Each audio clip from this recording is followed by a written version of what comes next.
YCP హయాంలో తీసుకొచ్చిన గ్రామ వార్డు సచివాలయాల వ్యవస్థకు అనుసంధానంగా వాలంటీర్లు విధులు నిర్వర్తించారు. సచివాలయ ఉద్యోగులు 1,00,000కు పైగా నియమిస్తే వాలంటీర్లను 4 లక్షలకు మించి జగన్మోహన్ రెడ్డి ప్రభుత్వం నియమించింది. వాలంటీర్లకు జగన్ ప్రభుత్వం ప్రతి నెల గౌరవ వేతనంగా 5,000 అయితే ఇచ్చేది. ఎన్నికల్లో వాలంటీర్లు రాజకీయంగా సావు దెబ్బ కొడతారని ప్రతిపక్ష నాయకుడిగా చంద్రబాబు అయితే భయపడ్డారు. దీంతో ఎన్నికలకు ముందు ఉగాదిని పురస్కరించుకొని చంద్రబాబు సంచలన ప్రకటన అయితే చేశారు.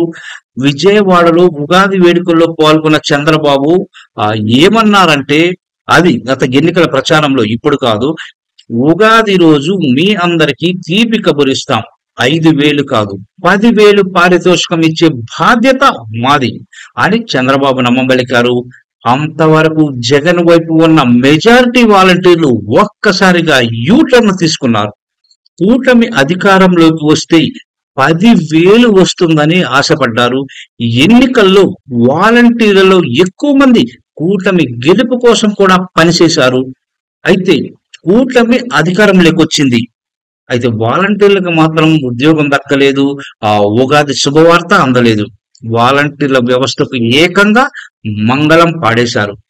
దాని గురించి చంద్రబాబు సీఎం హోదాలో ఇంతవరకు ఒక్కసారి కూడా నోరు తెరిచిన పాపాన పోలేదు. ఇదేమని ప్రశ్నిస్తే, అసలు ఆ వ్యవస్థ ఉంటే కదా కొనసాగించడానికి అని డిప్యూటీ సీఎం పవన్ కళ్యాణ్ మంత్రులు ఎదురు దాడికైతే దిగారు. దీంతో హామీని నిలబెట్టుకొని చంద్రబాబు గారు అని వాలంటీర్లు ఉద్యమ బాట పట్టారు. అయినప్పటికీ కూటమి సర్కార్కి కనీసం సీమ కుట్టినట్లయినా కూడా లేదు. వాలంటీర్లకు కాళ్ళ తిప్పలు తప్పడం లేదు.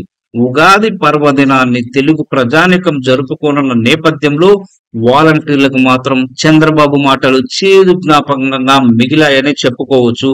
వాలంటీర్ల దూరాల చంద్రబాబు తీర్చారని ఖచ్చితంగా చెప్పుకోవచ్చు.